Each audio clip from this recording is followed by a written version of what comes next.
مرد ہو یا پھر عورت، لڑکا ہو یا لڑکی ہو، حیا دونوں میں ہونی چاہیے. جیسے ہمارے نبی کریم صلی اللہ علیہ وسلم کے اندر تھی. انہوں نے فرمایا ہے کہ ایمان کی 70 سے بھی زیادہ شاخیں ہیں، اور اس میں سے ایک شاخ جو ہے تو وہ حیا ہے. تو لہٰذا اگر ہم چاہتے ہیں کہ ہمارے ایمان میں اضافہ ہو، چاہتے ہیں نا ہم سب لوگ کہ ایمان ہمارا بڑھے، دعائیں کرتے ہیں، تو ہمیں چاہیے کہ ہمیں اپنے اندر حیا لائیں. معاشرے میں یہ بات بہت زیادہ عام ہے کہ لڑکی رہی تو اس نے حیادار ہونا چاہیے. مرد اور لڑکے تو وہ تو ہوتے ہی ہیں ایسے، تو ان کو ایک نظر انداز کر دیا جاتا ہے، وہ ایسے معاشرے کی طرف سے ایک چھوٹ ملی ہوئی ہوتی ہے. لیکن قرآن میں اللہ تعالیٰ فرماتا ہے سورہ مردوں سے کہیں کہ وہ اپنی نگاہیں نیچی رکھے. مطلب کہ یہاں پہ مردوں کو کہا گیا ہے کہ وہ اپنی نگاہوں کو نیچے رکھے، مطلب حیا ان میں بھی ہونی چاہیے. لیکن افسوس اس بات کا ہے کہ پہلے تو بھی یہ کنسیڈر کیا جاتا تھا کہ لڑکی حیادار ہونی چاہیے، لڑکا ایسے رہا تو چلتا ہے. لیکن ابھی کا جو معاشرہ ہے، ابھی جو زمانہ چل رہا ہے، تو اس میں لڑکا ہو کہ لڑکی ہو، حیا تو جیسے مسنگ ہو گیا ہے.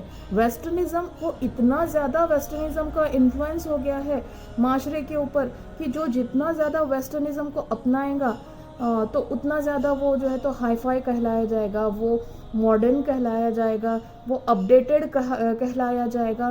بہت سارے لوگ جو ہے تو ان سے امپریس ہوتے ہیں.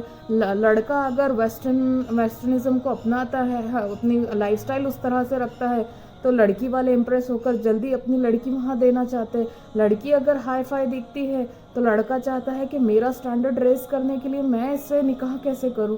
تو افسوس اس بات کا ہے کہ جو اسلام ہمیں یہ سکھا رہا ہے کہ ہمارا جو بیسک ایمان ہے اس کا ایک حصہ، ایک شاخ جو ہے، مطلب ایک پیڑ ہوتا ہے اور پیڑ کی جو شاخیں ہیں تو وہ شاخوں کا انفلوئنس اس پیڑ کے اوپر ہوتا ہے.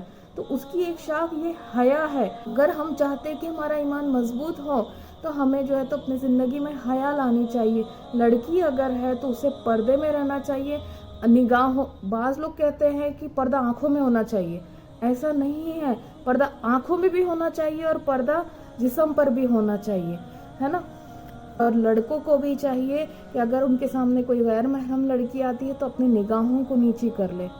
اور اگر ہم چاہتے ہیں کہ ہمارا حصہ آخرت میں بنے تو ہمیں چاہیے کہ پردے کو لازمی زندگی میں لا لیں. اگر آپ پردہ کرتے ہیں تو آپ قرآن کی ایک آیت کو اپنے ساتھ کیری کرتے ہیں. تو تھوڑی تکلیف دنیا میں ہوگی ضرور، لیکن آخرت ہماری بن جائیں گی.